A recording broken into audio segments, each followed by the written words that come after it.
Where's the CLT Trip ever taken?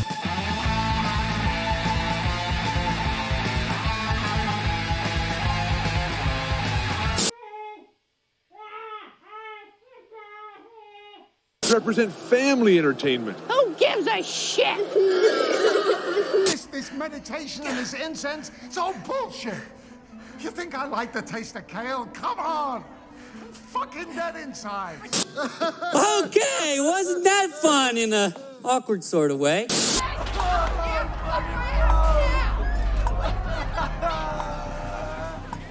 Wednesdays. Yo, welcome back to Jokey Pants Has Bad Taste. We're out on the high seas today. Today we're talking about Muppet Treasure Island on their 30th year anniversary. Ain't it something? Jokey Pants. I'm joined today by Maverick and on Refney this time. I be Captain Scraggly Face. Jesus Christ. Talk about it. I could be talking like this the whole Please time. don't. We did that already once. I bet you could. We did that once, remember? I bet you could. We did that once. But before we get into the thing, there's something Maverick needs to get off his chest, and I'm gonna let him get it off his chest. So Anthony knows about this because I had to get it off my chest the day that it happened, and his response to me was a photo of him going, literally. So this involves where I work. It also involves what happened 2 years ago, a year and a half ago, with what happened to Anthony on a Tuesday. So if y'all remember, no, it gets far worse.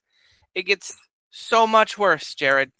So enemy of the show, Alex, decided that it was going to be a very, very fun prank to pull on Maverick at work. It is Wednesday. It is 2:30. They have a team meeting with their managers because they got a new manager. And so they're talking about, are people going to get moved teams? What's going to happen? I have a work grandma, or a work mother, really. She's a lovely lady. She's also now an enemy of the show. And so Alex side chatted her and just said, play along. They had an elaborate ruse that they both got laid off. They were like saying they got kicked out of systems and were losing access. This sent Maverick on a spiral, because where I work currently is a department that could very easily get laid off. And so I'm like emailing my resume, emailing all my contacts, getting everything done. Meanwhile, they're blasting the chat like, oh, Mike doesn't care. Mike doesn't care. I'm like, I don't know what the fuck is going on. I am so confused. This is weird. And they're just digging their heels in. And finally, I was like, this is at the end of the day. I have had work for an hour. At this time, I currently am now working 3 cases and dealing with this chat. So I go offline in the chat. And so finally it comes out that, oh, it was all just a big prank. Just a big ruse. Just a prank, dude. It's a bad prank. It's here's the thing. People are like, yeah, it's funny in hindsight. It isn't. And it has done irreparable harm to our friendship, okay? And then I immediately messaged friend of the show, Tatiana. I was like, do you know what the fuck she just did? And I go on this whole elaborate thing about how they're getting kicked out of systems, they're being let go, all this stuff. And then here's the thing. I knew it was probably fake, right? Because in the group chat that I have with Anthony and Tatiana, there wasn't anything going on. So, like, there was a crack, but, like, it was so convincing. So convincing. and I spiraled. Like, I wear the Apple Watch, right? For 3 hours, my heart rate was between 100 and 120. That's not normal resting heart rate for Maverick. He does a lot of cardio.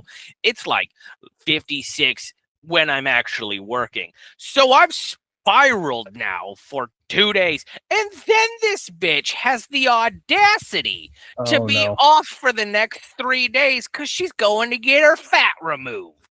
So enemy of the show, Alex, still not funny. I'm glad you think it was, but it fucking wasn't. So what happened with me is I just get a message saying, "Who are you able to bury someone with me?" Yeah, I was like, "Do you want to plan a murder?" And I'm just like, "What happened?" Yeah. And I knew Mike was mad because he was putting periods. One, I was like, and I sent in the chat to you that you're both accessories to murder. Yeah. So then I went on Snapchat and I sent it all to Anthony. And he goes, "Alex, no!" I'm like, "Yes." And they're still laughing about it. I just like the sheer audacity, like the pure evil that it takes for someone to do the vitriol, the venom that she did, the betrayal, The betrayal. We're figuring out a way to get back. Like, and she's like, because it was so good. She's like, even after like during almost at 10 years too, when I was gonna get extra PTO, and like they were so convincing, and she had my work mother, who we call her Gigi, in on it, and she's like, "I'm literally crying right now. I'm having a mini panic attack," which is what she does a lot of the time because she's just a very high-strung person. It was so convincing, and it was so evil. Lucifer himself could not have come up with this diabolical plan. You should cancel the cruise. Here's the fun thing. You can't cut this for the show, Jared. That's when I plan on getting that fucker back. That's the only thing you can't cut for the only thing you can't cut for the fucking TikTok is me saying that. Because listen. Mike's a very forgiving and kind person normally. But if you piss me off, she's gonna get presents for every fucking holiday now too. Fucking President's Day is Monday.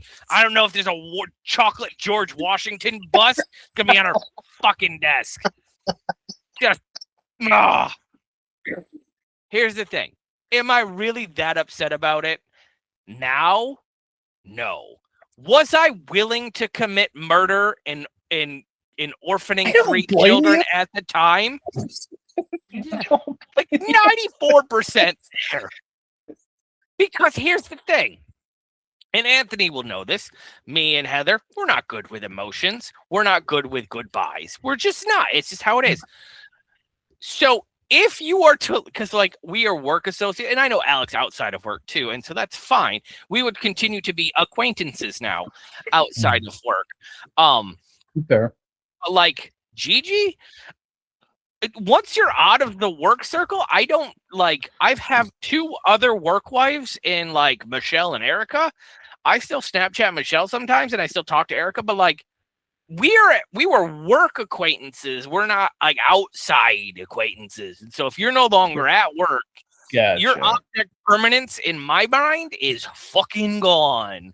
Yeah. So, let me get the camera up. All right. Well, since apparently Jokey Pants forgot to put me in the video, the only time he does Muppets, and he completely forgot. He also forgot what.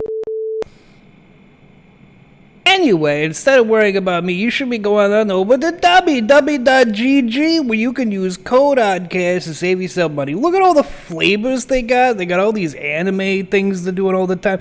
You can get Chainsaw Man flavors, tumblers, they got hats, they got hoodies, they got all that stuff if you're into that instead of energy drink. But if you're looking for a sugar-free, little energy drink for yourself, go on over to W and use code Oddcast so these guys can get support from viewers and listeners like yourselves. It would be highly appreciated.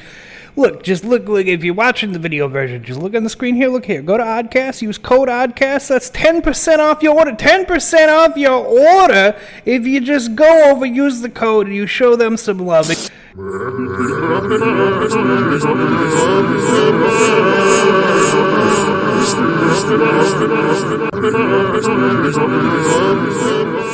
are some people I try to be remain in contact with when I was laid off, and it just didn't happen. Like I did try. I tried it, and then it was like, okay, I guess just fizzle away. Object permanence. Mm-hmm. Sometimes it's easier just to not deal with it, which is why. And plus, at the time, again, nothing all day. Was coasted, played pool for an hour with Ben, like coasted all day. I get 3 cases, and then they decide to do this. Like of all the times, on a Wednesday. On a Monday. I feel like we just need to put every day of the week on, and then the day of the week On a blank. So, and there's still. Here's the thing. I have a Facebook group chat with both of them, both Alex and Gigi, and they are still laughing about it. So, yeah. I'd be mad too. I get why Maverick is upset. Like, that's right. Like, I feel stupid for me to say like I'm mad, but genuinely, I'm very upset by this. It was not a fun prank. It's not a fun prank. Maverick is realizing how much madder he is now talking about it out loud. Right. Like, the rage is building again. Heart rate's still okay, but the rage was there. No, that's the incident, and I talked about it. We can move on. But yes, that's why I was so mad. Again, nothing to do with the show or you guys, just fucking pissed. fucking damn. Because, like, here's the thing. The all-employee meeting is, like, in 2 weeks. Like, if anything, we're going to let go of someone, it's fucking now. So, it was just, I will give her 1,000,000 points for just the execution. And that is the only thing. And it was also, I will never get on her bad side. Because if this is her pulling a prank on a friend, I fucking hate to be one of her enemies. Like Cartman levels of evil. Like chopping up your parents and putting them in chili. That's what it is. Yeah. Exactly. Knocking your dick off. Anyway, I'm done now. Thank you for allowing me to vent for that 20 minutes or 10 minutes. I appreciate it. Oh, Jesus Christ. Well, that was a Maverick rant. Not typical for this show, but I'm most welcome because that was, Jesus Christ. Don't worry, Maverick. We're going to talk about the greatest movie ever made. I didn't vibe with it this time, guys. I'm so sad. I'm so sad he didn't vibe with it. It's fine. We'll talk about so why. Muppet Treasure Island. Happy 30th anniversary of that, because at the time we're recording this, we're only 3 days away from the actual date that this was released 30 years ago, which I didn't plan it that way. I popped up and I was like, oh shit, it came out this month. Yeah, Jokey gave us a list of 3 movies, and I'm like, let's do Muppets Treasure Island. Mm-hmm. And it just happened. Just these 3 from childhood. I need an oddball. Weird that it came on Valentine's Day weekend. I get why, because there is kind of a love scene at the end, but like, it's a weird fucking release date, bud. Story. It is a weird one. Speaking of which, so for this movie, I did look this up. This was number 3 in the box office the weekend it came out. Hell yeah. It was number 3 above Happy Gilmore in its second weekend. The 2 movies that were number 1 and number 2, I've never fucking seen. So I couldn't tell you if they're good or not. 2 happy parents together. What movies? I didn't write them down because I've never even heard of them. I don't even know how the hell they were number 1. It's gonna be so ingrained in the like popular culture that Jared is a little kid. Yeah, maybe I just missed them, but I didn't recognize them off the top of my head. Yeah, and Refty's gonna pull that up. While he's pulling that up, this was also the most successful Muppets movie in the theater. For reference here, this movie cost $5 million to make. They made $34.5 million back on it. Hell yeah. If it helps, I agree with Jared. So domestic box office for February 1996. Number 1 is Broken Arrow. Okay. Yeah. And number 2 is Mr. Holland's Opus. Oh my god, it's the worst fucking movie. You weren't Never heard of them. kids, were you? I was. We didn't watch movies. We played music. No. Right, but you never I had a wasn't, no. substitute and you didn't have to watch Mr. Holland's Opus where he has a deaf kid and the entire thing is like he's got a deaf kid and he's trying to write this musical or this symphony for this deaf Does he kid. cheat on his wife, I think so. the college student? I think so. Or maybe I've not. seen this in, movie. Like, yeah, I was gonna say. This is where I learned asshole from in sign language. Yes. Asshole. Yeah, I think that's that one. Yeah.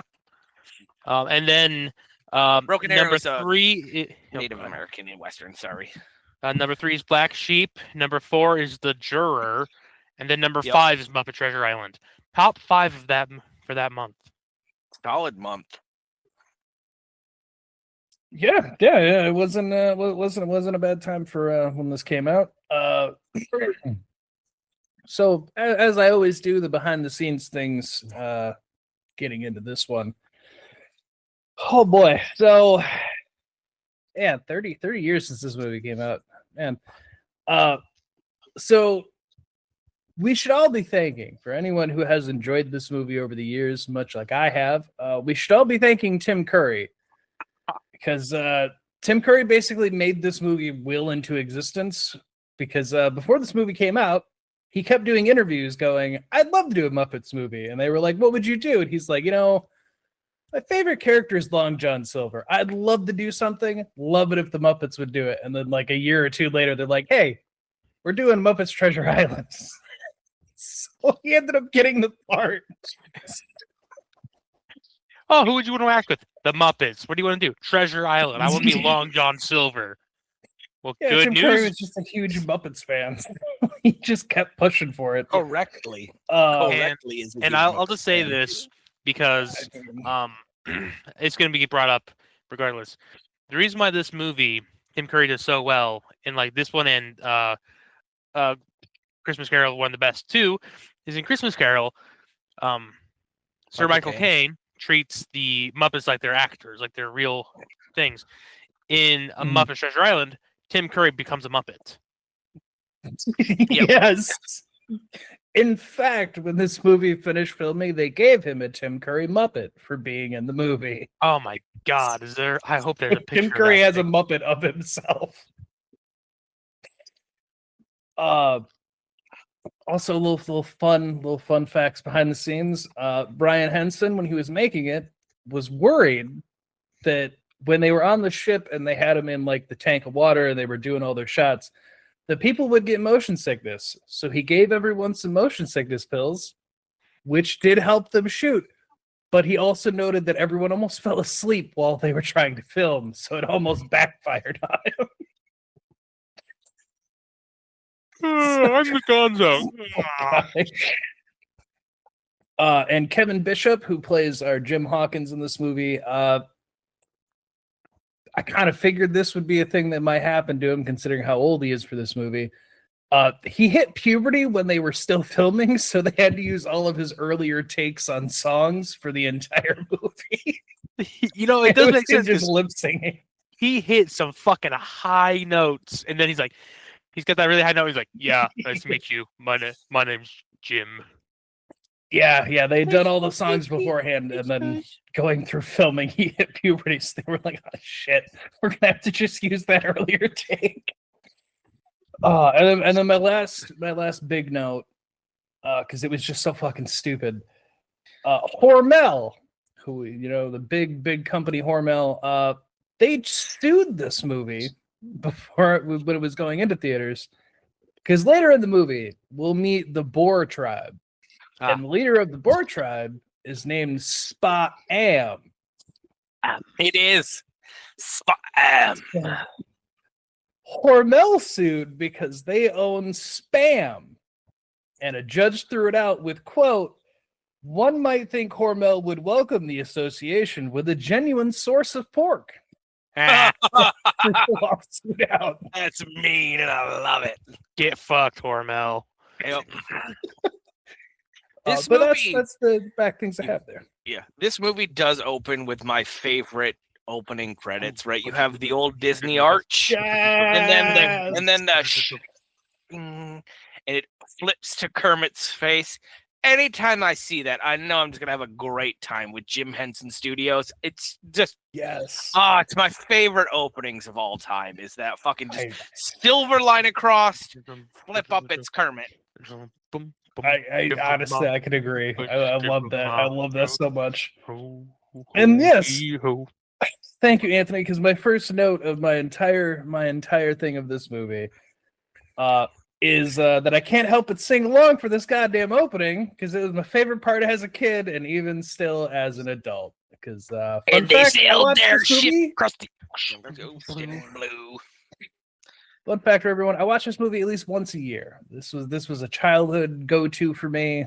I'd seen a lot. I'd seen a lot of the Muppets growing up. Grandparents had VHSs, but this was the one I had at home. So this one I watched all the fucking time. See, and I typically watch this one and A Muppet Christmas Carol and then Muppets in Space once a year. And typically I vibe real well, though. For some reason, Jim Hawkins took me out of this watch. I don't know, maybe I just focused on him too much. But, like, it just... The Muppets was great. Fucking when we get to, like... Old Jones or whatever, that fucking got a laugh out of me. But like anytime that it was two humans on screen, I was like, one of these isn't doing nothing for me. We've ruined you with Zathura. Yeah, Star Kid. Fucking sick of kids. fucking You sick of see a kids kid going on screen, you're immediately like, oh, you piece of shit. Can't deal with kids having adventures that I didn't get to have as a child. Fucking bullshit. So yeah. It's not a Dude, let me good tell you. time. I just don't Oh, vibe God. with it. When I was a kid, there was a CD that I had. It was Disney's Ultimate Swashbucklers 10-song CD collection, which came with the Walmart edition of Pirates of the Caribbean, Dead Man's Chest. Yep. It was a weird fucking CD where it had a bunch of pirate songs from Disney things, but not all of them were the real song. Like some of them were covers, including Shiver My Timbers and Sailing for Adventure. They were covers. Wow. Okay. Which is why Sailing for Adventure, when it's a cover, is so much funnier than the actual movie because it's a choir of men singing it. Not Muppets. They're not doing silly voices. They're just singing the fucking song. It's so stupid. So the opening of this movie is the we're getting Captain Flint with his men going ashore, hiding their gold. But as I said, I as you've heard us talk about, like this the opening song gets, at least I know it gets me for sure. The part that gets me the most in this song, and I have it written down here, is when they say when the money's in the ground, murder's in the air. That gets me every fucking time, and I don't know why. Now. Yeah, I don't know why. It gets me every fucking time. Yeah, so Captain Flint goes ashore. I raised my hand. I didn't want to interrupt Jared was going on it. So, no, you're going. So there's two things. There's two things, right? One, in this song, they mention the 7 pieces of 8, which is very cool in passing. I love that. Two, and this is my first plot hole, and maybe that's why I didn't vibe with this movie. I was looking for structure.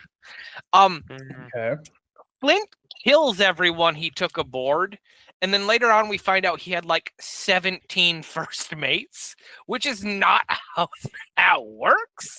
And so if dead men tell no tales, how you see? So now, if he only took certain people ashore, that's fine because he's got to sail back somehow, I suppose. Yeah. You'd think Long John might be a little bit more scarred when he takes 30 men aboard and he fucking returns. Also, second plot hole. The man has 2 flint pistols and there's like 10 dudes in that pit. There's no way he took out all of them. Dead man, no, bang, bang. Bang. Oh, shit. Yeah, exactly. I gotta reload. That's my only issue. He played Ring Around the Rosie. Yeah, He no played Call of shit. Duty Zombies. It's just like that. All I could think of is that I don't really like the movie, but in Step Brothers, when fucking John C. Reilly's in the pit and like just let the dirt wash over you, just that's all I could picture. Burying you alive. You're just burying him alive. Sorry. No, that's it. I mean, that I've had that same thought. I think for most of my life is looking at him shoot the 2 and then like how, And then he just walks out. And then he just walks out to the beach. Is a great stinger. It is. 'Cause, it absolutely is. he because we find out that it's Mr. Bones, Billy Bones, at the beginning of this movie that's telling this tale. It says that he was aboard the ship. He was one of the men who was, as Maverick pointed out, It was his first mate. Yeah, he apparently. Yeah, because apparently him and Long John Silver weren't taken. Which Silver maybe because he's a cook, so maybe he was left behind. But what about Billy Bones? Dude, he only got 1 leg. Why wasn't Billy Bones taken? It seems he took all the other mates. That's fun. You see my point? It's like, well, I need fucking at least 7 people to take me back. One's got 1 leg because he was an idiot.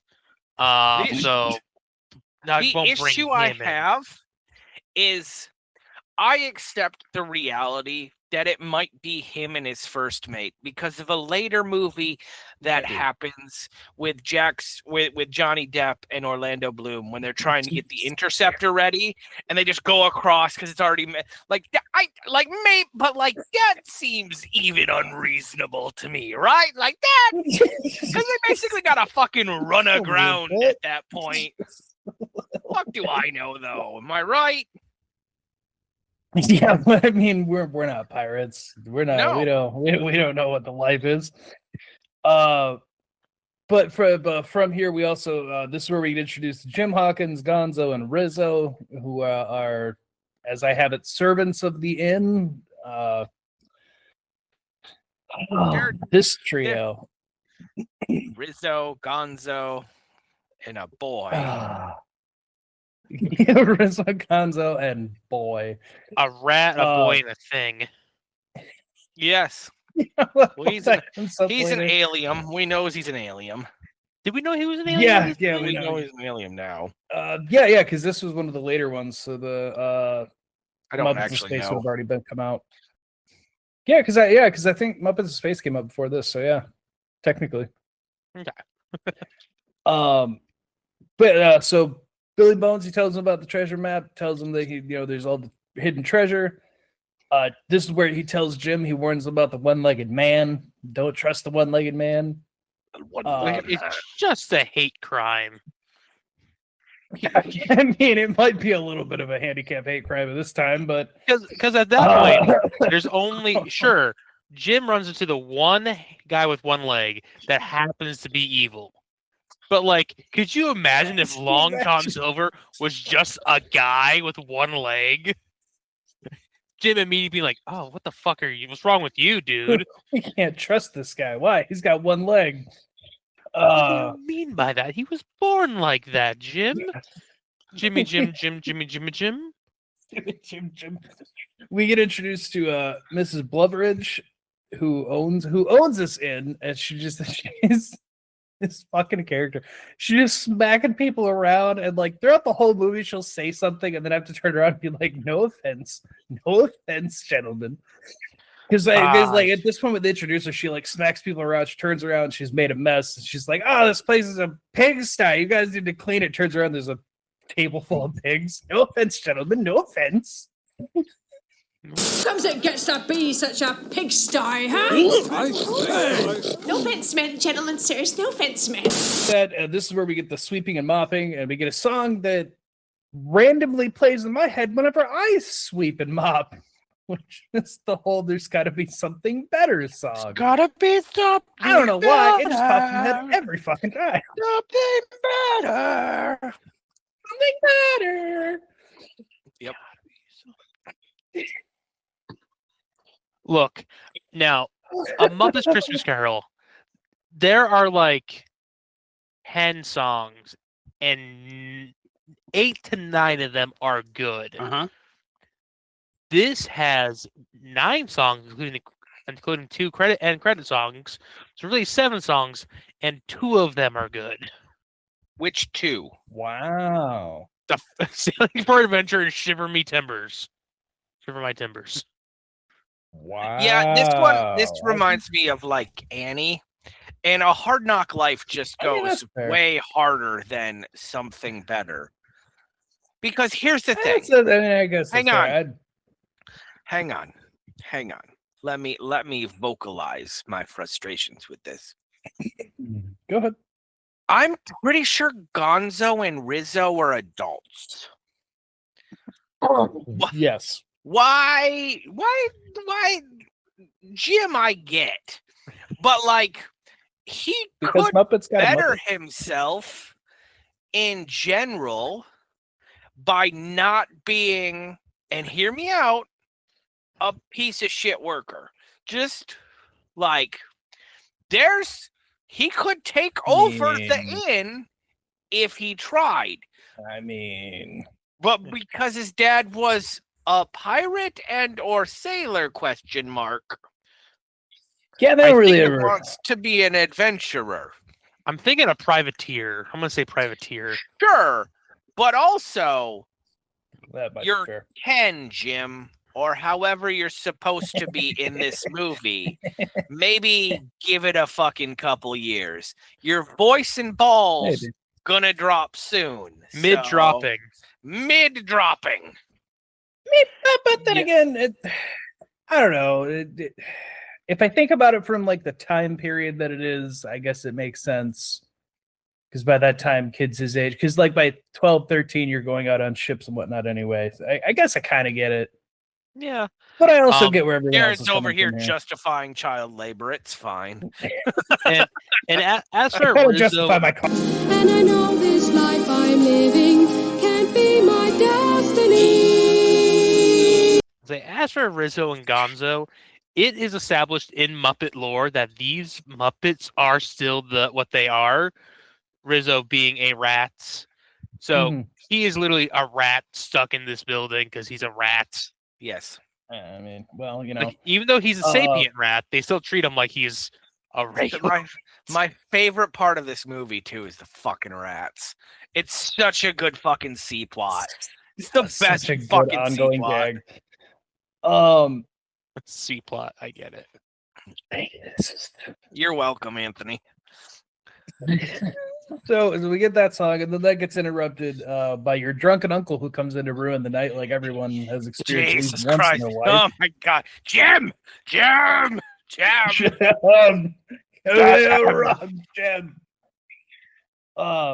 This is another thing with this movie that growing up, this was a joke that a lot of people that in my household always laughed at, which is when he asks him for rum, and then we just hear Mrs. Bulbridge from out of nowhere, "No, don't give him any more rum," and they do the joke. Don't give him any more rum. How does she do that? How does she do that?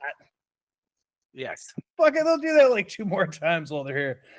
But you know, they're not going to give him the drinks, but it doesn't matter because then Blind Pierre. Yeah.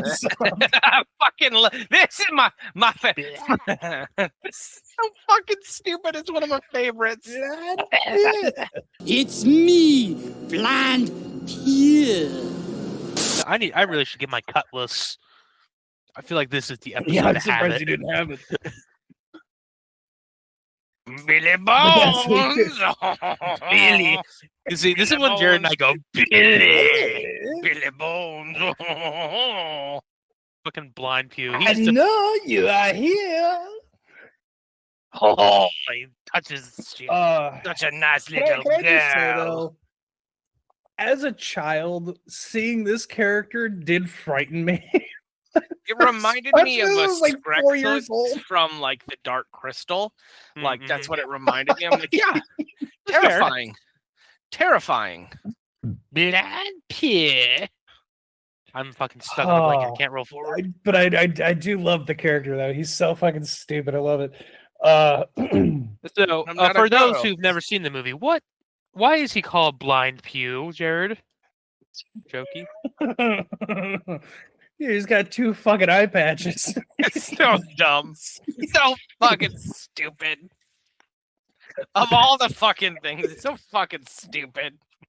I love he gets the stuffed moose. He pulls it down there. I'm Billy Bones. I recognize that ugly, scruffy mug anywhere. Yes. Yes. Oh, Correct. cute.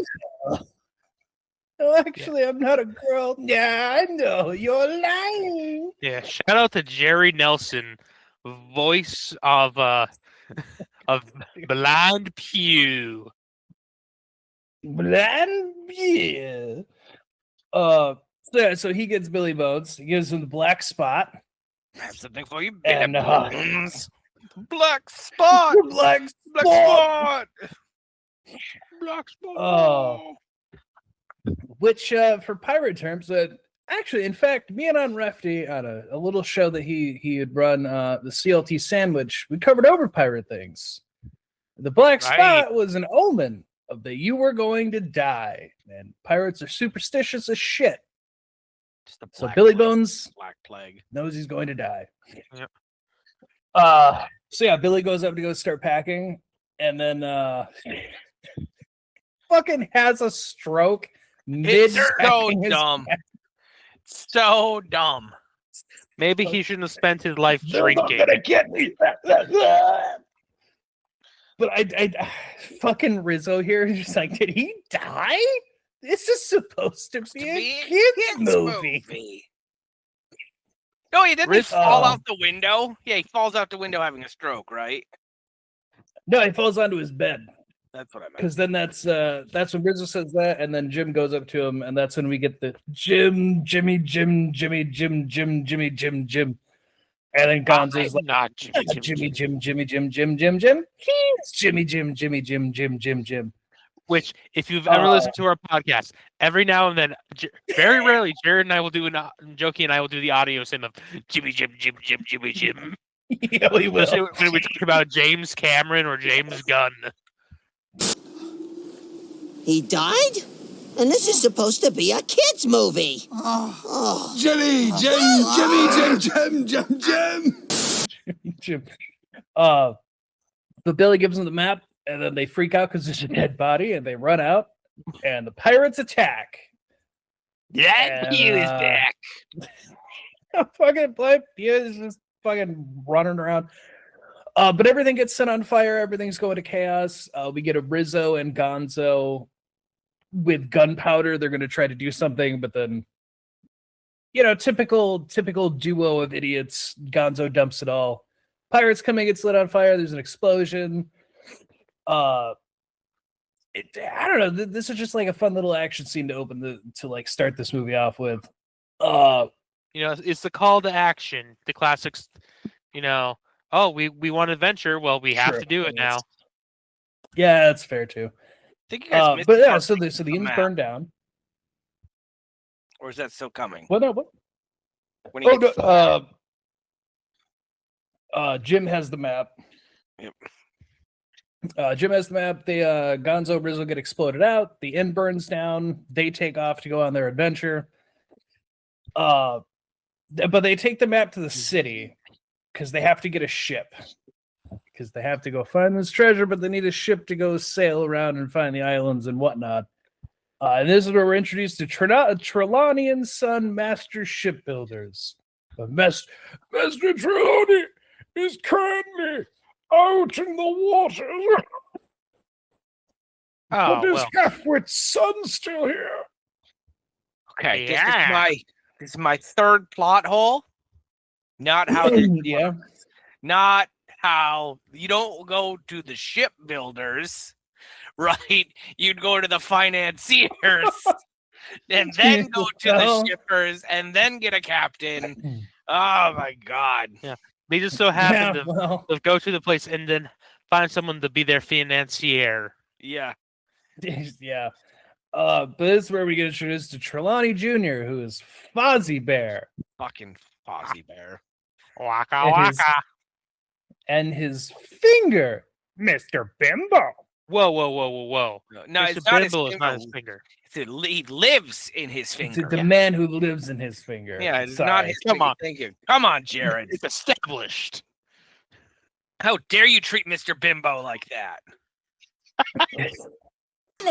Oh, yes. Mr. Bimbo told me so. Oh, Mr. Bimbo lives in my finger. He is his own thinking being. He deserves as much respect as the one-legged man. Hey. If we're being honest, without Mr. Bimbo, this whole thing doesn't happen. The whole thing wouldn't happen. The Yeah, whole thing we'll doesn't find out happen. here real soon. He's the true villain. When they show him the map, they tell him about the treasure.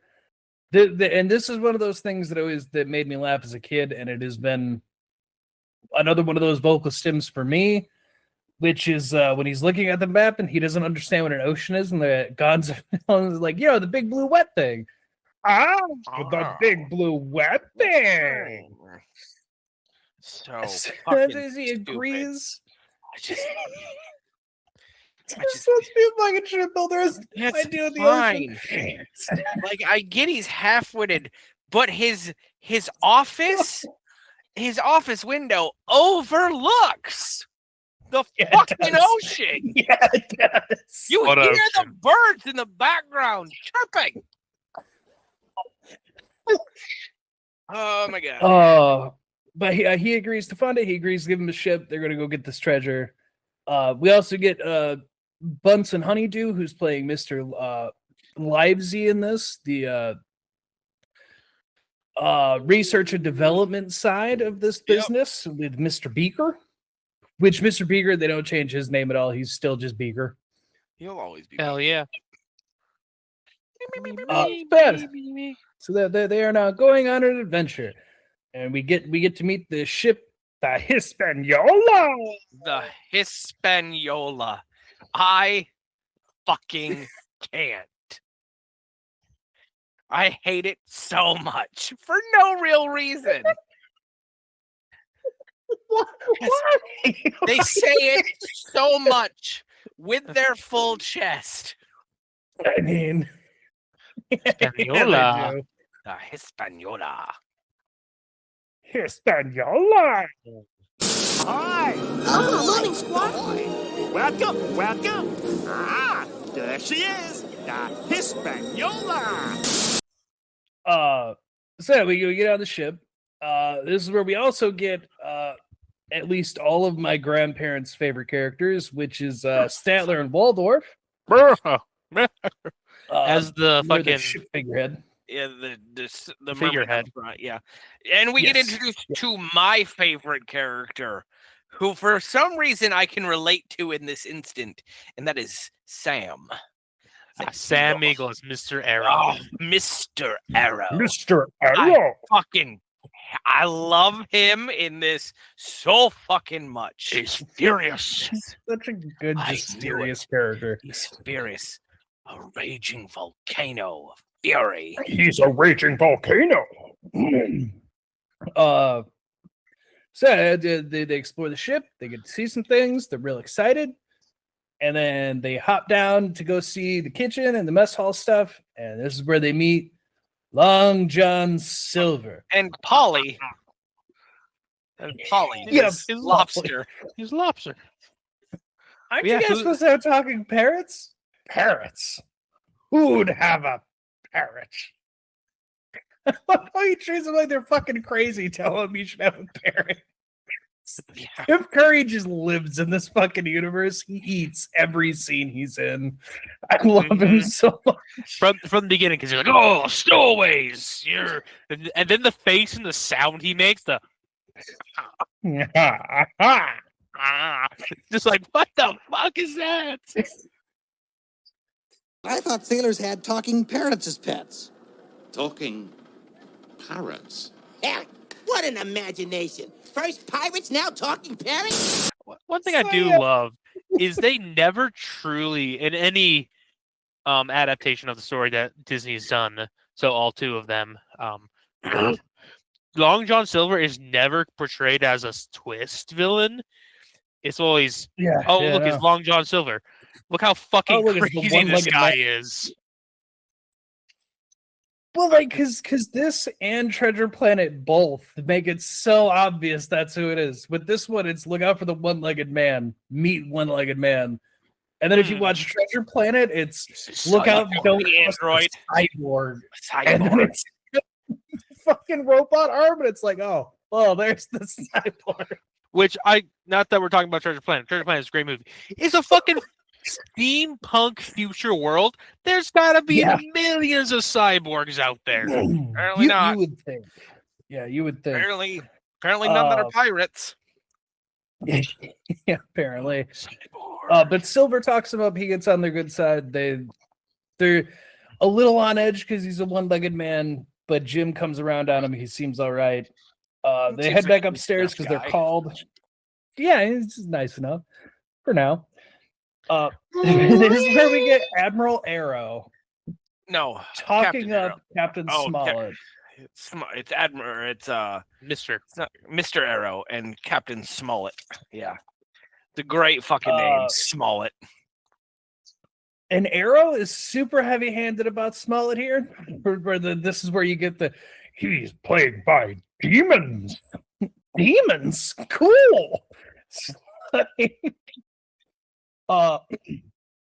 while the captain's even coming up, they also show this is where we also get the Rizzo's Rat Tour. As I have on here, Rizzo's Rat Tour, which is just a rat cruise that he's doing. He's like, even if we don't find the treasure, we'll still make money off this cruise idea I have. We're just gonna let a bunch of rats on. It's a great idea, though. And ships have rats. Yeah, it was a great way to have rats on the ship without having rats on the ship. It's a very tongue-in-cheek, and I appreciate it greatly. And then we get the greatest song, "Sailing for we get Captain Smollett. Oh, fucking before we get the song, because then it's they realize he's a frog. This fucking part, he walks in his frog, and he's walking past the crew. And he goes, "Which one of you is Jim Hawkins?" And Jim, the kid's like, "Yeah, it's me." He's like, "I knew your father. He was a good man." The fuck was that for? Fucking Christ! Hey, remember how you have a dead dad? Remember how you have a dead father? Hey, I remember I killed your dad. He was a good man, though. Screamed like a bitch on the way out. Fuck all the bitches. Right. I knew it. He's furious. Ah, you there! You were in charge of railing dust, 30 lashes, and then you walked the plank. I didn't say that, Mr. Arrow. I was anticipating your whim, sir. Probably got all the chlamydia. Watched him rip the man's spine out. And right. Just all the chlamydia. Anyway, sorry. He killed 14 people. This is where we get Anthony's song with just sailing for adventure. Hell yeah. Which again, when it's sung as a chorus of men, the margarita buffet really comes out of the blue. Was it what you see? Sailing for adventure on the big blue wet thing.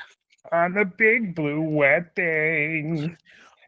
And this is also this is the first time that they hint that, for those who don't know, that Long John Silver is evil, because 3 pirates were identified. There. Talk about how they like killing people. One of them being Polly the lobster. I love to get them, hang them by the neck till they turn blue. I mean, we love the sea, life on the sea. They're talking about killing people. Mr. Arrow's like, "What the fuck are you guys doing over here?" Yeah, exactly. Hanging out, bro. Gutting people? What was that? And margaritas at the midnight buffet. Margaritas at the midnight buffet. My favorite part is coming up, and it is when they're doing the roll call. Oh, that's I have literally all next, the names. Oh my god, thank God. Don't think And then- I wrote down some of them. It's like, fine. I want to talk about Smollett after that when they're in his corner. You don't scoundrel pirates I've ever dealt with. Whose bright idea was it? Fucking points, fucking finger. It's so fucking stupid. So the name call here, when they do roll call of all the people on this ship, this does get me every time. Anthony, please go So through the we list because have- I have some of them. Standing from the top, we have Long John Silver. Aye aye. Short Stack Stevens. So good. Aye. One-Eyed Jack. Aye. Black-Eyed Pete. Aye. Wall-Eyed Pike. Polly Lobster. Mad Monty. Mad Monty. Sweetums, my Sweetums. favorite character. Which one? Wait, which one is Sweetums? That's the. Is it not the goat? It's the. He's a really big, hairy, monster-looking yes, guy. Yes. Yeah. The one that everyone's Clueless Monty's the goat. Okay, I had to look Clueless him up for Monty. later. And then we have Old Tom. Yes. Real Old Tom. Yes. Dead Tom. And then he just fucking the real old Tom just fucking waves his hand like he's dead because he's a fucking skeleton. Fucking stupid. And you got Clueless Morgan. Yeah, what? Which is the goat. Huh? Yep. Headless Bill. They just fucking salutes. They have to look around the fucking Christ Almighty. And the penultimate one, big fat ugly bug faced baby eating O'Brien. And it's the sexy woman. Aye. And then of course Angel Marie. Aye. Just an insane man. Sweetums. Aye. Old Tom. Aye. Real old Tom. Aye. Dead Tom. Aye.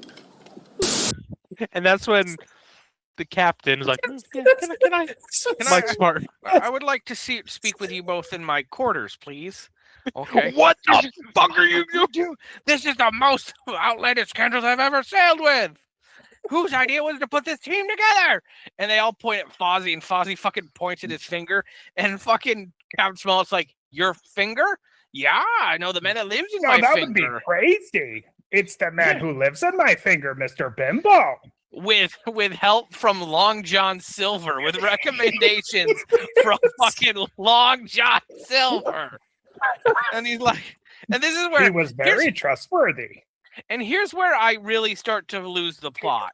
When the obviously clear and trustworthy captain who knows your father asks you for the treasure map that you have, and you say, no, I'll keep it safe. Fuck off, Jim. Yeah, well, fuck all the way off. The captain saw all these Maybe awful people, was like, hey, I should probably hold on to that. I have a gun on me. Right there, like, turns out there's a bunch of bad people on this fucking ship. Who would have thought with that colorful cast of characters? Yeah, like big fat ugly bug face baby eating O'Brien. Just gotta say, O'Brien. The reason why I got these, I have because I was trying to look it up. There's a Redbubble sticker that someone made with all the names. Yes, I've seen that. So, shout out to this person. I'm not going to call them out because I don't want them to get copyrighted. But yes. Well, hopefully they know who they are. There's a sticker of Blind Pew.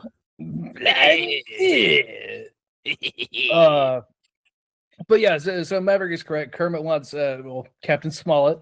Captain Smollett. He wants the map, but he gets interrupted by Long John Silver with brandy, and he tries to get all the captains and all the men to drink.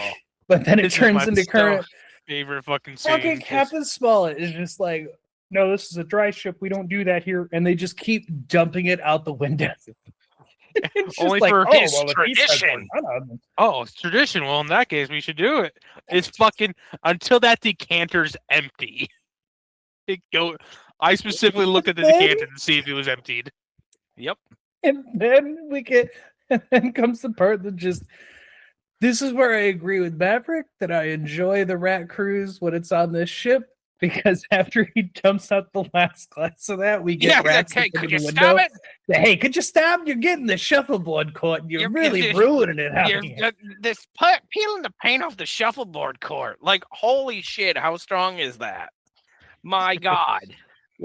Which also, I do love the fact that they are involved with the story. There's no oh, we're just gonna have them as a funny background. And I'll talk about it much later, how important they are to this story. Yes. You want to knock it off with the booze? It's peeling the paint off of the shuffleboard court. Yeah. Sorry. Come on, girl. And that's... But after this, we cut into the night, and we go right into the rat cruise, because it's an entire date night going on. We have the Muppet band and everything going here.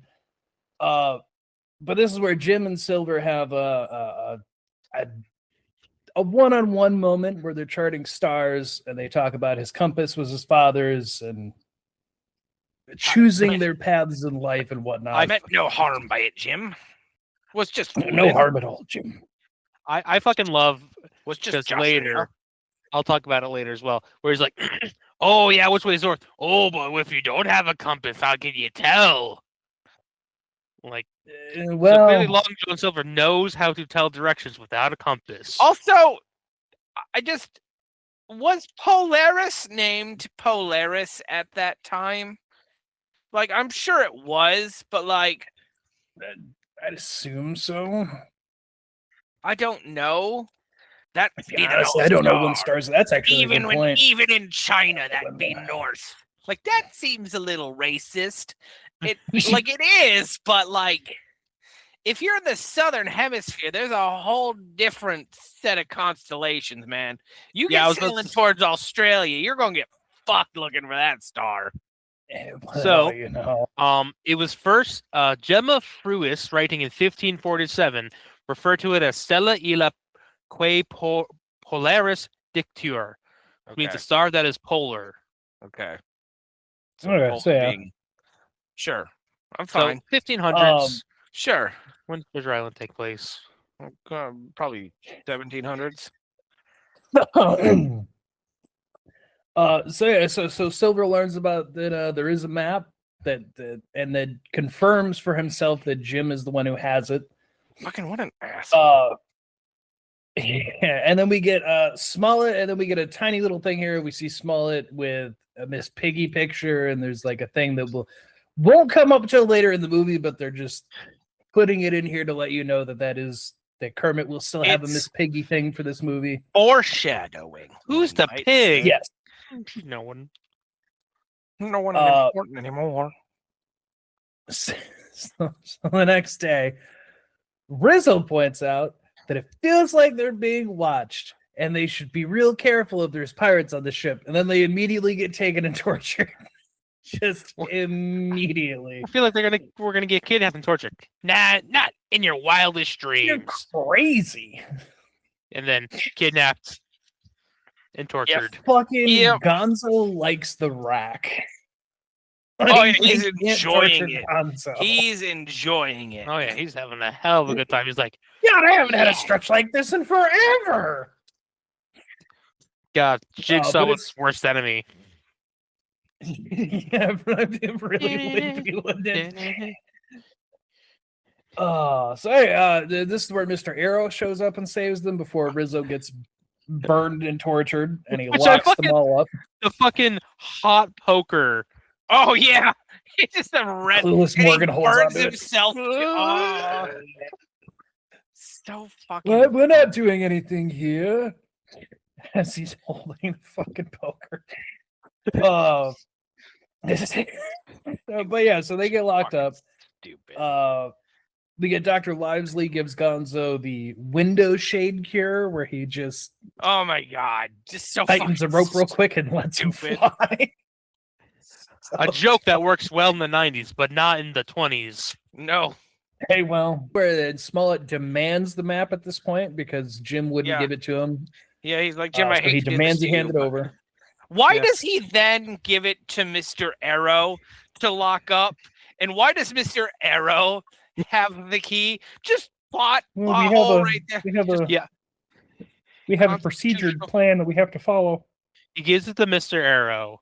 So first he asks nicely. Jim tells him no, and he's like, "Okay, fuck you, Jim. Give me the map." Yeah, give me the map. Yeah, Jim. I'm the Alright, captain. Do what I I hate say. to pull rank, but you should have given it to me forever ago. I was dumb giving motherfucker. Hey, you should give me the map. No, I was giving you the opportunity to do the right thing. Now I'm taking it from you. Yeah, you did And- not, in fact, do the right thing, Jim. Hands it to Arrow, who proceeds to lock it into Captain's desk. Yes. I don't understand it. It doesn't make sense. Yep. So the map's all locked up, all taken care of. But oh no, guys, the wind died. They're dead in the water. Oh, Everyone's I going fucking crazy. Hate this part because it's the fish-eyed camera, and it's like and then the guy's like, I got Captain Fever, and then the next guy, I got Captain Fever. Like fucking Christ, it's just fucking stupid. I hate it so much. I also did not. I don't like Cabin Fever. It's not a good part. I'm the only one, and I'm fine with that. It's okay. Everyone's allowed to like stuff. No, and everyone's allowed to have a bad taste. One of the only musicals that like. Take it or leave it, folks. You know, fucking they got fucking beggars can't be choosers. Am I right? But then again, I didn't watch this growing up, so I don't have any affinity towards that. I'm sure it was a lot more enjoyable as a kid. No, probably not. And then it probably. Yeah, Yeah, no, I see that. Yeah, okay, sure. because they're all acting all silly, goofy. Hey, Polly. What was that song that just happened? What are you talking about? You know, cabin fever. That. I don't know. I just it I gets hate me. I hate don't the know. song too. It's fine, Jared. I'm not gonna judge you. I hate the song too. The song is shit. I say to my opinion. So we get the cabin fever, and then the wind picks back up. Everyone's fine. I do enjoy though that Clueless Morgan in this next scene here, when Long John goes down to visit them, he's like, "Did you guys hear that song?" Everybody was like, "Cabin fever." Oh, yeah. And everybody's like, "You gotta get us out of here. He's going crazy." Which is, true, fair. It's great. It's a good pull. I'll give you that. I do like how fucking Long John Silver was clearly coming down there to be like, "What the fuck, you fucking idiots!" Yes. And then fucking Jim pops through. Yeah, Jim just shows up to give them their rations. It just completely ruins what he was going down there for. Here's your bread and water. Like, More than you deserve. Oh, Jim Carrey. So this is where we get Silver really leaning into the bad guy part of this movie, as he really gets on Jim's good side enough to have him tell him about the map and that the map had been locked up and how he could get the keys. Oh, so now we get the part that makes everybody sad. Until you get to the end of the movie, then it's not so sad. But as a kid watching it and you like this character, it's a little sad. Because then at night, I heard that there is indeed a treasure map. There is one. Oh God, this is actually one of my favorite parts. It's a good scene. As a kid, I liked Arrow as well, and this makes me sad. It made me sad as a kid just a little bit till we get to the end. Right, because how do you, of all people, not realize you're being punked? I mean, seriously. Yeah, so for context, if you've never seen this movie, which if you haven't, good God, shut this off, go watch it. Yeah, please go watch this. But this is where Silver's talking, and he tells him about he tells Arrow about a ship that he was on where they got beached and they were all trying to get off ship, but all the lifeboats were leaky and everybody sank and died. And Arrow goes, We A leaky lifeboat? We can't have this.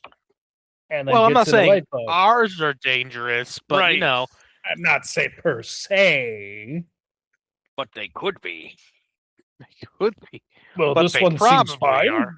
Well, Oh, they are. You don't really until you get out in open water, and then thank like cast the me off, waters- Mr. Silver. Can I just say, Oh, when he no. says in open water, I sit there, even as a kid, and I would just go, but I mean, he's technically he's next to a boat, but I mean, technically speaking, we are in open water. already. That's yes. You're It's correct. using logic there. And then he's like, how "Oh, the fuck does Arrow not catch up? Dumb motherfucker. set me off, My dude. Mr. Silver." No, what if? No, you don't want to leave. What if you lose something out there? Like, Is there anything you'd like for Or safekeeping? keys. oh yeah, my Yeah, keys. of course, my keys. Yeah. It's fine. Paddles off into the night. And oh boy.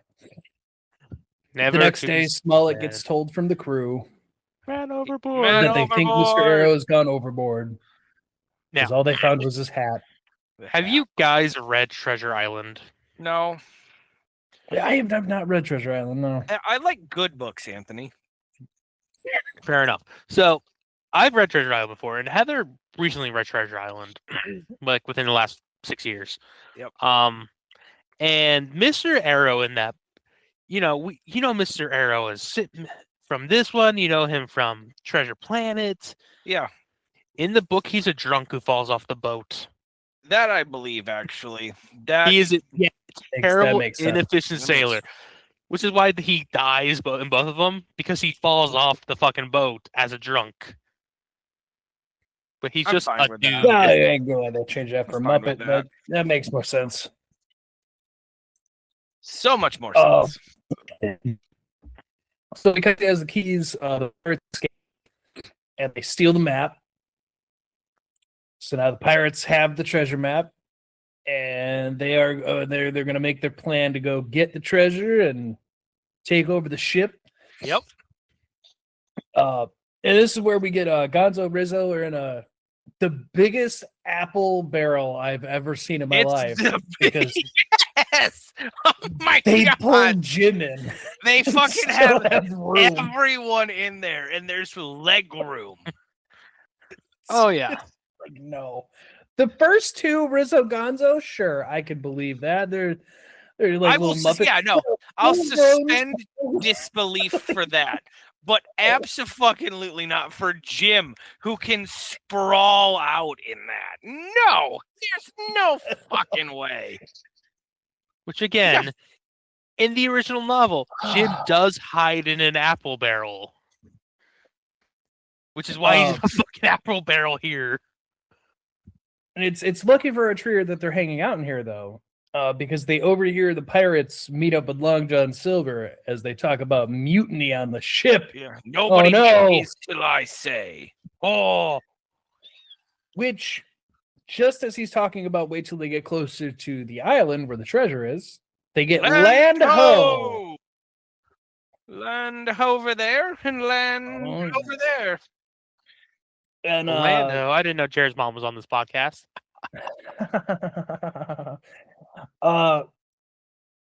Jim and the crew, the trio tries to go warn Captain Smollett about Long John Silver and the pirates, that they're planning a mutiny. They're going to take over to get the treasure, blah blah. So Smollett does try to make a plan here. We'll give him credit. He does try to pull everyone in and come up with a plan, and he's going to send Silver and the pirates over. Yeah, you take but your it doesn't men, work though. and you go Yeah. check it out. Yep. Yeah. You go check it out. We'll all stay here. It's fine. But Silver kidnaps Jim as insurance, because even he knows, because when Polly brings it up, Someone it's like, has you might to as have well a be giving plan. candy to a baby. I mean, yeah. But yeah, Paulie tells him, like, this is like giving candy to a baby. Like, they're just going to hand us the treasure on a silver platter. And then that's what Silver's just like, yeah, never trust a silver platter. So he steals Jim. Trust a silver platter. By taking advantage of him being a one-legged man. It's really, they just take advantage of Jim's kindness. Oh, I dropped my cane getting into the boat. Will you hand it to me, Jim? You got to get closer than that, Jim. Jim, just chuck it. That's again. This This is is plot hole number 5. Just throw the fucking boat. Or throw the fucking Shut up! You should have just thrown the goddamn thing. Yeah, like I can excuse characters for acting, in character, but Jim, he's a pirate. He's trying to take over. Fucking chuck that shit, man. He's trying to throw it at him, if anything. So they do that. Then Smollett's having his meeting, talking about he's letting the pirates go ashore, tire themselves out. They'll come back in a year. It'll be fine. And then they realize that until they see Jim. The pirates got Jim. Oh well, shit. Fuck me. The one F-bomb allowed. Fuck me, Mr. Arrow. Oh shit. Oh well, fuck me, Jim. And, so the pirates go to shore. The pirates make camp. I also laugh at this little bit here when we go into the night and we see the band is up on some rocks playing for the pirates. Oh yeah, who are and we the one actually... band member's like, whose side are we on, man? Like, we were on the ship and now we're with the pirates. We don't. No, man, we don't get into politics. We just play the music. Politics. Yes. So the pirates are at camp. They're having a great time. They're doing their own thing, and then we get, at least as I know the song, "When You're a Professional Pirate." That is I don't the know how song. everyone feels about this song. Yep. This is my only number. I mean, it's good for the story. It's a fun song, but it's also, It isn't Tim Curry's best. Because when you're a professional pirate, it really is just letting Tim Curry eat scenery for this song. It's that just letting Tim Curry be Tim Curry. Which technically is even a thing in that song when Tim Curry's getting picked up and placed on a rock. He even says, like, "This is my only number." So Trellaway Jr., our Fozzie Bear here, he gets left ashore. He gets left on board with Beaker and Dr. Lively. While Smollett, Gonzo, Rizzo, they're gonna go try to save Jim. But when they're on the fucking ship, fucking Fozzie here unloads all their goddamn pistols. So when pirates who were hiding on the ship sneak up behind them, they go use their guns and they can't. They get tied up, and then they'd say, like, "Oh man, it looks like our guns were emptied." And then you get fucking Fozzie here, just like, "Yeah, I'll say we could have shot somebody." It's like, Jesus God, Christ. fucking Christ. And then also, and then again, if you've never seen this movie, you're wondering, what about Gonzo, Smollett, Rizzo? Do they save Jim? No, they get captured by a fucking local tribe. The minute they land, we are gonna get probably one of my favorite pieces of this is like the leader of this tribe is Boom Shakalaka, and god damn if I don't love a good Boom Shakalaka, Boom Shakalaka. Oh yeah, yes. I mean, we got that audio stem, the so. Oh boy, do I got notes. So yeah, we cut over. We get the highboard priest. They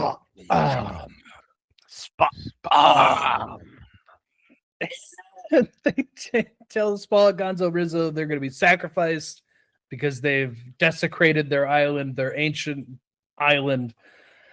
And this is where we get Boom Shakalaka. Boom shakalaka, which is a song that I sung and drove my parents nuts the entire time I was little. Would entirely fucking believe that, Jokey. I would. Boom shakalaka laka boom shakalaka. That's all fucking niggas. Boom shakalaka. Get away, you stupid anteater! You spoiled my entrance! Oh, knock it off! So good. It's so I love good. the whole thing so much. It's such a like event that they're doing to bring her out, and like but yeah, so she comes And then immediately eats shit. She has a pet aardvark or anteater, and it fucking drags her down the stairs. It is great.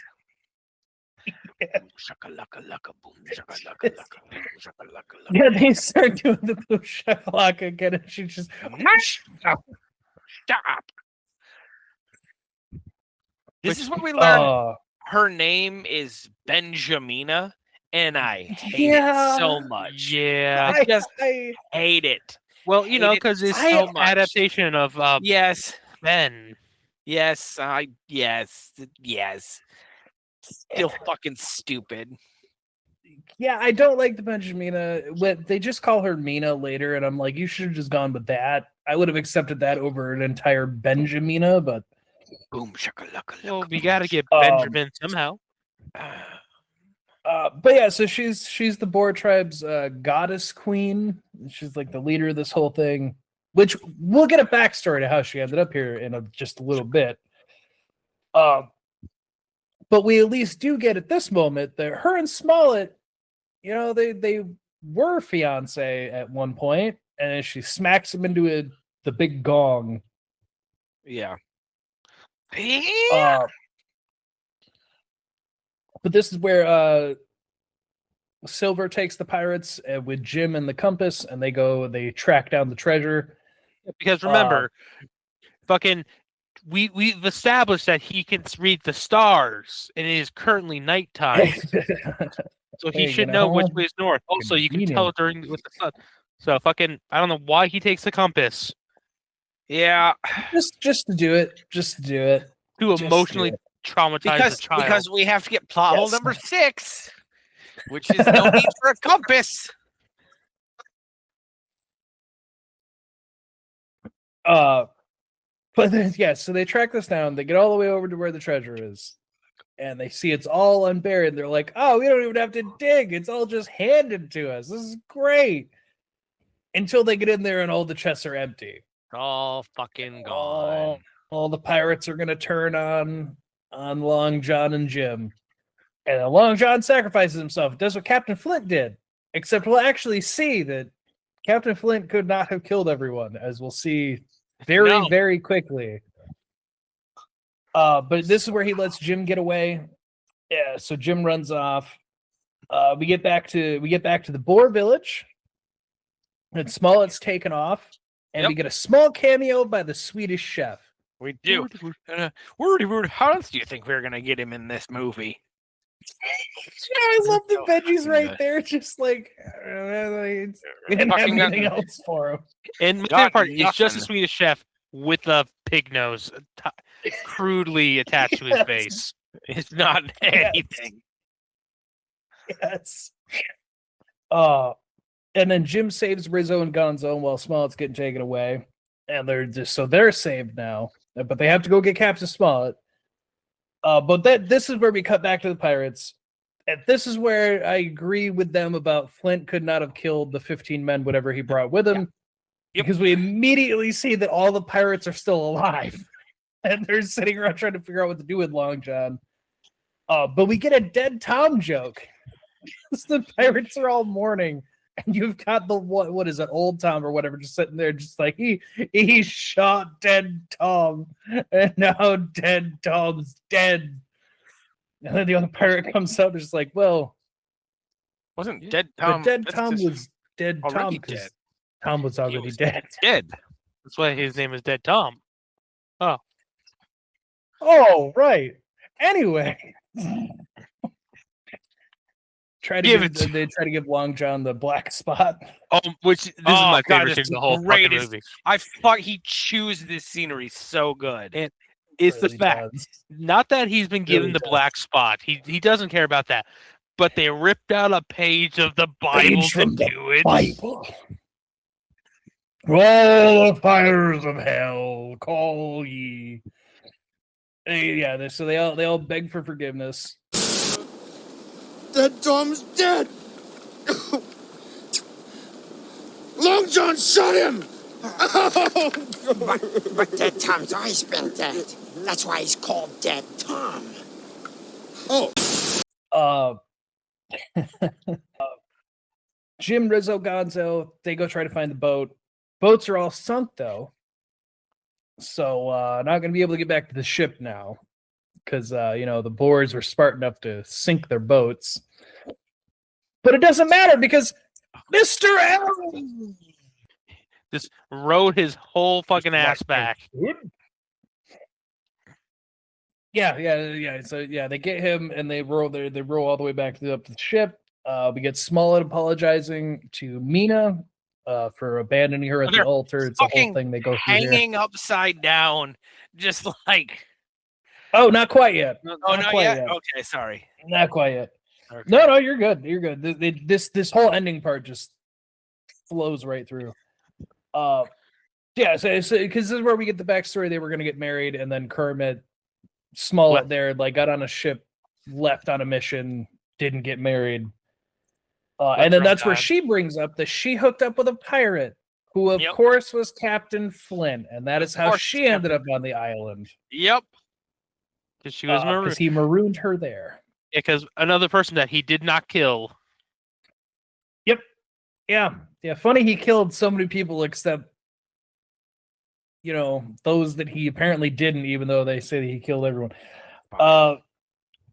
This is where we also get another one of the Rat Crew's gags where they walk behind when Smollett and Mina are talking, and this is the jungle set of the very famous Disney movie Muppet Treasure Island. Oh, it's a great bit. It's a great fucking bit. Oh, so yeah. So we learned that they hooked up. So that's how Mina ended up on this island, and then the pirates show up, and we learned that even Long John Silver apparently had a thing with Mina. Long John. It's so gross. Which, I don't like the implication of her saying Long John like that. What does that mean? I didn't either, okay? Rewatching this, I was like, Now we know why his name is Long John. Didn't pick up on that as a kid. Like when you learn what Gold Member's real name is. I love Gold. My Winky was a key. In an unfortunate smelting accident. God, we could have watched Austin Powers. Yeah, I know. I can't wait. I gotta find where they're streaming. That shit on DVD too. So, Long John Silver notices that she has a necklace full of gold doubloons. And he's like, "Where'd you get those? Clearly, you know where the treasure is. So why don't you just take us to it?" But they're going to be saved because the Boer tribe comes back. She goes, "I'm not going to tell you anything." Oh, I laughed at this part every time growing up. Oh, you have boom boom stick. It's great. Goodbye. We see you have boom boom sticks. Bye. He just fucks off, which, that's fair. Perfect. It's exactly what you should do. I'm not going to risk my life for a woman who showed up on the island one day. You have boom boom stick. Bye. It got him. It gets me every time. It's a good line. Good bit. You can kill me from afar. I'm gonna call this an L. So Mina and Smollett get taken. This is where they get hung upside down, and they're tortured to tell them where the treasure is. Which Mina breaks almost immediately when they torture Smollett, and then of course they hang her upside down too, and then go for the treasure. This is a song coming up in 2 seconds that I don't enjoy as much. There's visually for what the song is doing makes me laugh a little bit. But before we get to that, Jim saves the crew on the ship because fucking Livesley brings up that pirates are very superstitious, so they dress Arrow up as a ghost and send him up on deck, and all the pirates run for their lives. Which is true. Pirates were suspicious people. Yes, that is why Blackbeard was able to do what he did. You should go listen to CLT on Pirates. We talk about it, about how all the pirate, like, big captains you've heard of all use superstition to their advantage. Yeah. So they get the ship back. Yeah. And this is where we get the song "Love Let Us Here." No. Smollett and Mina sing No. about their love, and then we get the pirates with the gold, and that's what makes me laugh is as they're singing "Love Let Us Here," we get the pirates just like, yes, gold. Gold. But other than that, I don't necessarily enjoy the song. This is the song where I'm like, no. Hans Zimmerman, not your best work, man. It's just not no. Barry Mann and Cynthia Well. So once again, superstitious goddamn pirates, because they get all the treasure to the fucking coast, but the ship comes around the corner and they don't see anyone steering it, so they assume it's a ghost ship, and everyone flees except for Long John, who just thinks they're a bunch of idiots. Which, accurate they are. It is. Yes, it is very accurate here. They save Smollett and Mina because they see them hanging over the cliff. So they sail over. They get saved by Waldorf and they do this big hubbubaloo about getting a net up. Yep. And getting it open. Yeah. Just to not get them. Don't even need it. Which they immediately beach the ship. Yep. And then fighting with pirates ensues. We get a whole thing of everyone fighting all the pirates here. Hell yes, great fucking scene. My favorite part about the scene is fucking Smollett in his wig with his shirt opened up to show the tattoo he has of Mina on his chest the entire time.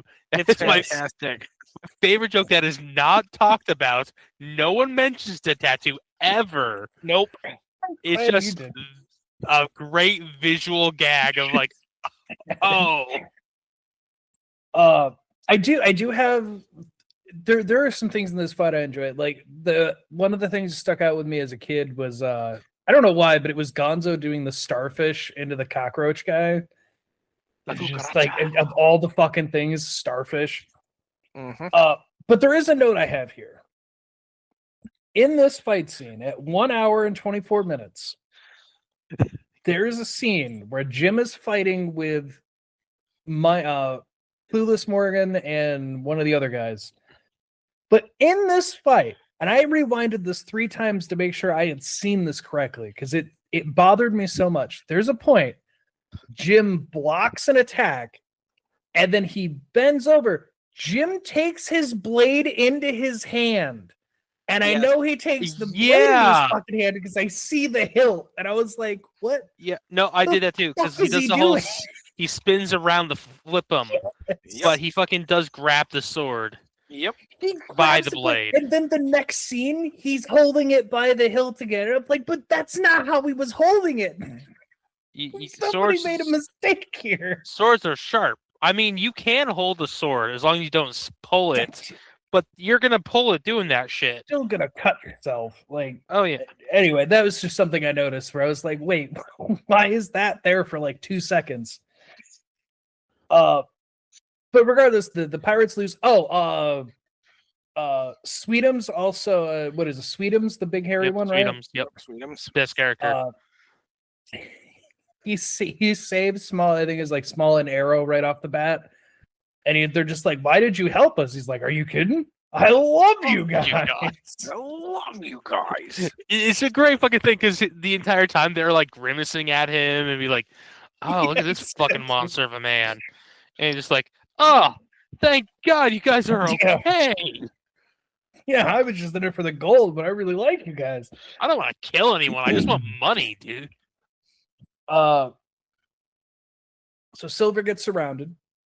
He gets they overtake the pirates.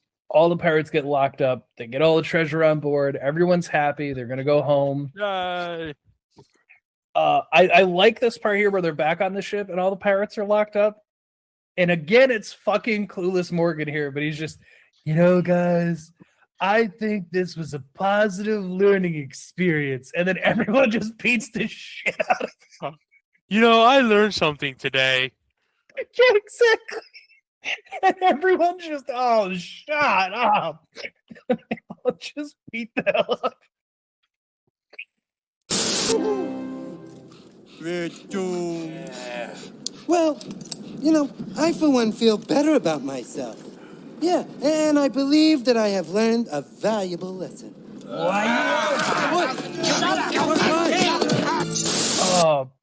But it's okay because Silver realizes he still has Arrow's keys in his pocket because apparently nobody fucking checked them at all. Nope.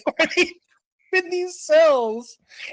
Which also, do they just have a second pair of keys?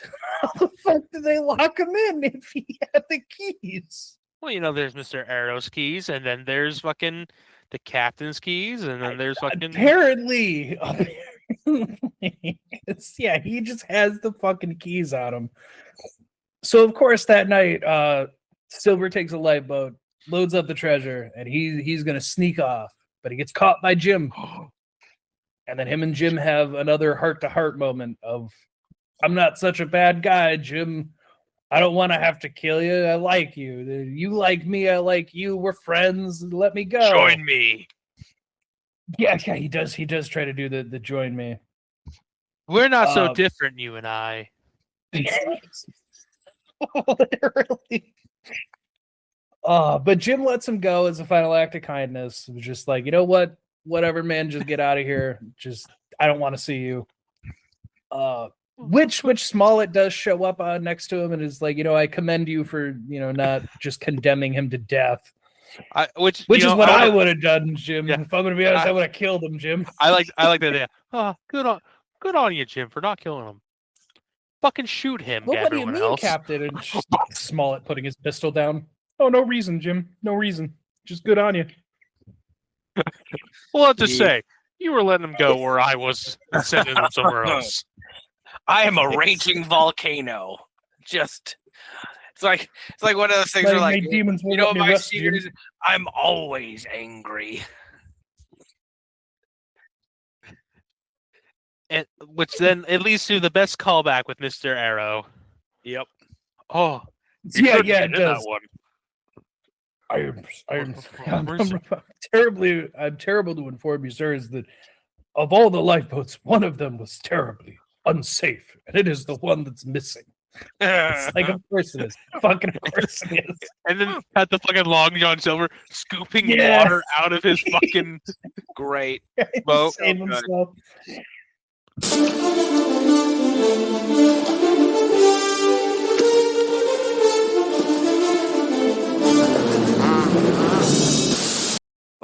And then this movie. Oh no, you go ahead. And then they fucking Long John starts swimming towards the island. It would be so great if they didn't show that scene. It is cut to the rats getting the treasure out of the bottom of the ocean. Be like, he fucking died. So this movie ends out that they're going to sail into the horizon and go wherever the wind takes them, wherever adventure leads. So real quick, there is an end credit scene way deep into the credits, which I only stayed as long as it did for the song that plays, because it's a song. So two things, actually. So first off, the song that plays when this movie ends for the credits here, this song has haunted my fucking brain since I was a child. I know it is called Love Power, and that is it. Because anytime I look it up, the song doesn't fucking exist. And it pisses me off. It is Love Power by Ziggy Marley and the Melody Makers. Yes. Anytime I've ever tried to look it up before, it did the same thing to me. The internet does the same thing it did when I was doing Hard Eyes, and I was trying to get the country song it plays, where it just keeps telling me that the song I'm thinking of doesn't exist, and it used to drive me nuts. Well, fun fact. Then I realized it's because it's a Disney thing, so it, Yeah, the group that sings it consists of Ziggy Marley, Sharon Marley, Cedella Marley, and Stephen Marley, who are the children of Bob Marley. What? Yeah. Couldn't tell you what. I enjoy the music, and like that song stuck with me as a kid, so I always end up listening to it now. But there is an end credit, as I was saying, with Tim Curry's Long John Silver on the beach and him getting tormented by one of the tiki statues. Yeah, it's pretty good. To show that like he's alive, but now he's now marooned on that fucking island. But that is Muppet Treasure Island. And I want to say, so with the Benjamin character and the whole thing before the story, how long do you think there is a time gap between Flynn burying his treasure and Treasure Island? That's like 5 years, right? It's supposed to be. Yeah, it's only 3 years. Yeah, it's nothing. It's a very short time. It's nothing. Like they make it like feel mystical and magical. Like, oh, this marriage. It has been 3 years. Not even a high school age. For all we know, Captain Flynn is somewhere in the Americas, just enjoying life. Yeah, Captain Flynn's very much alive and chilling out. But yeah, Muppet Treasure Island. It's that's making me question now. Is Flint just somewhere out there? They just keep searching for the wrong people. There's a rumor that really old Bo or really old Jones is actually like Captain Flynn, just did like his skeleton. That would be funny. That would actually be really funny. Mm-hmm. But no, so that's Muppet Treasure Island. It's turns 30 years old this year, which is fucking insane. But it also makes sense to cover this as well because the Muppets just are now coming back again. They kind of come in waves. Yep. And Muppets are doing another wave right now, and I'm happy for them because Muppets are good.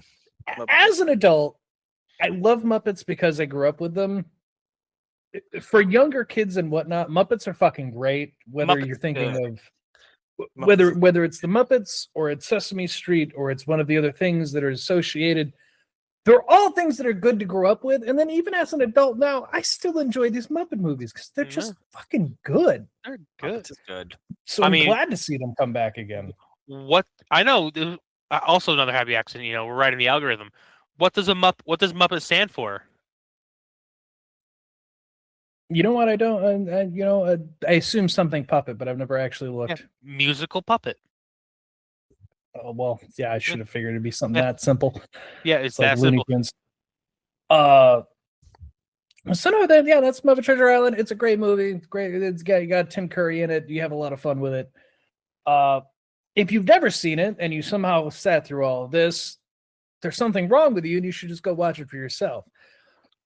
I would give you rules, but it's not really a horror movie, so the only rule I'll put for this episode, for this movie specifically, is don't judge people based on disabilities.